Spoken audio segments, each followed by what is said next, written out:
వధువుగానే మారిపోవే ఈ క్షణం స్వయం వరం ఇవాళ సంబరం ఈ క్షణం స్వయం వరం ఇవాళ సంవరం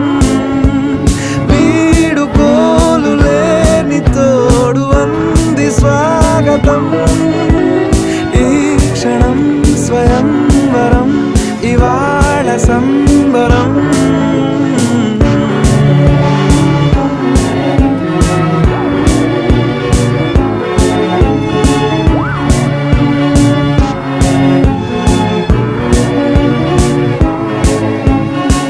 ఇవాళ నింగిలోని తారా తళుక్కు మంది ఎదురుగారా వయస్సు తీరికుండదారా హాయ్ హాయ్ హాయ్ సొగస్సు పంచుతో